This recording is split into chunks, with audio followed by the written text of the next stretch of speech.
So, good morning, good night, good evening, depending on where you are in the world, and welcome to another video of the Children on a Couch. And today we have a big anniversary.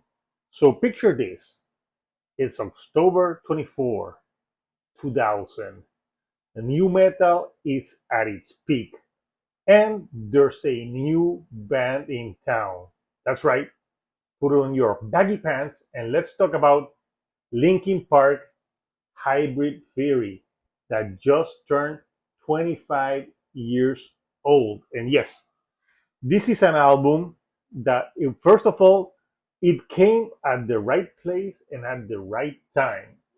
Like a few weeks before, we had Limp Bizkit, Chocolate Starfish, and the Hot Dog Flavored Water, which was an album that performed very well. And we had also Deftones' White Pony in the year 2000. We had a few months earlier before Papa Roach with which Infest. So yeah, 2000 was peak with new metal bands, but Linkin Park was the new kid in town, and this is a band. So the first album in 1999, they had a demo of 9 songs, which actually became Hybrid Theory.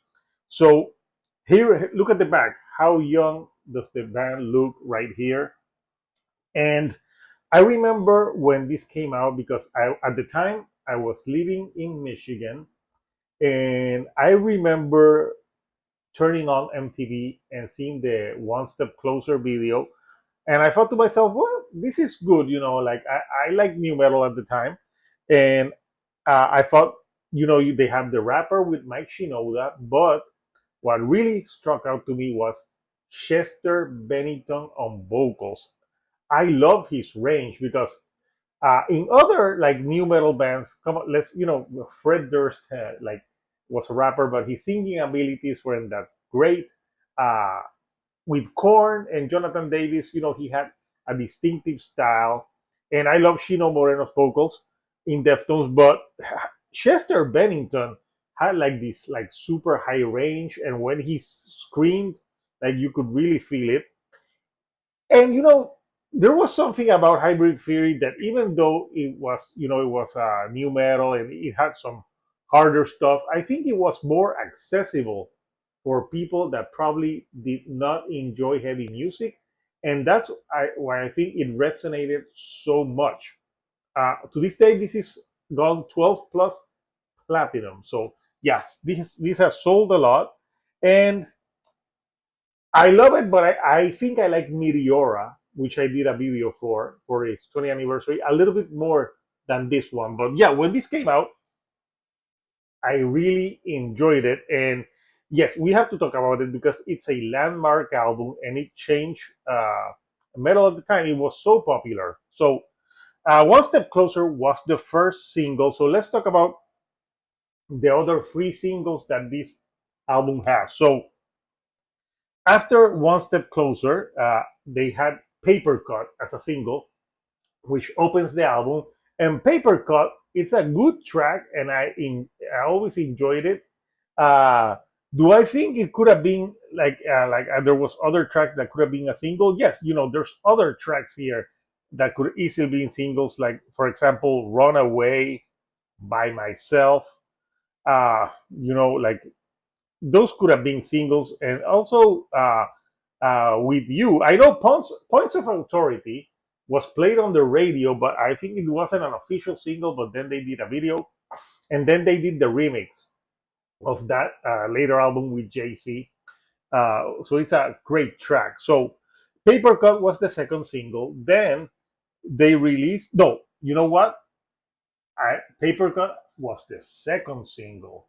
No, oh my God, it was the third single. The second single was Crawling, and Crawling really hit. It was a big one, and I remember the intro to Crawling, the tan tan tan. It was so like powerful. So I love Crawling, and when Chester goes like crawling in my skin, these wounds they will not heal. Like you could feel it. Great lyrics.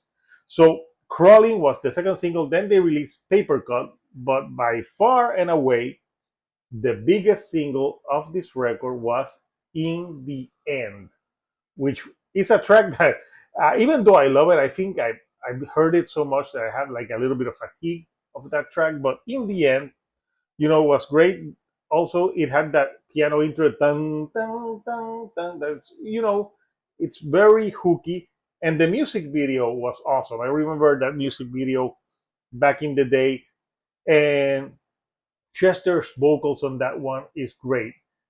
A lot of the lyrics on this record are about, they talk about substance abuse and also about Chester Bennington's like coping with his parents' divorce.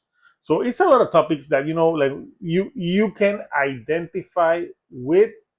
And Chester Bennington was great at not only singing, but like singing with emotion. You could feel his pain when he sang, which not everyone can do. I think Jonathan Davis from Korn is good at that as well.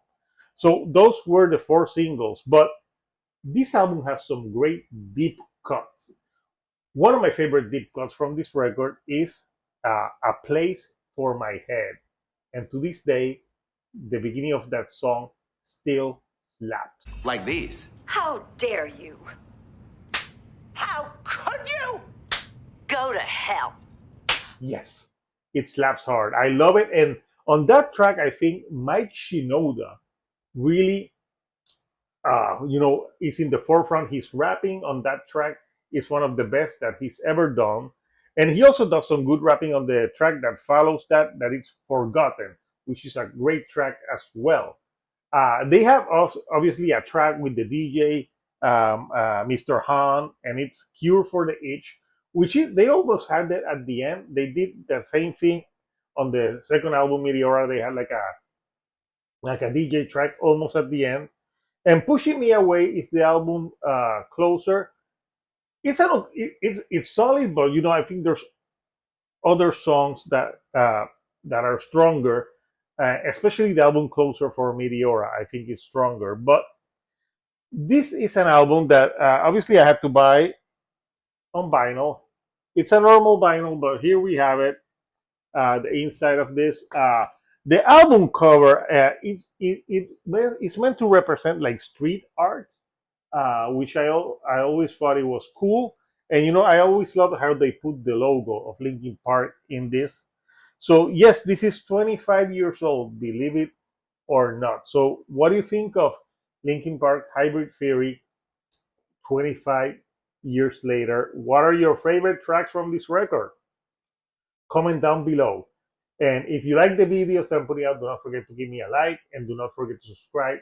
That helps me with the YouTube algorithm to get to more people like yourself. So until next time, couchers, this is Hector, the Shield Dude on a Couch. And today, let's listen to Linkin Park Hybrid Theory loud.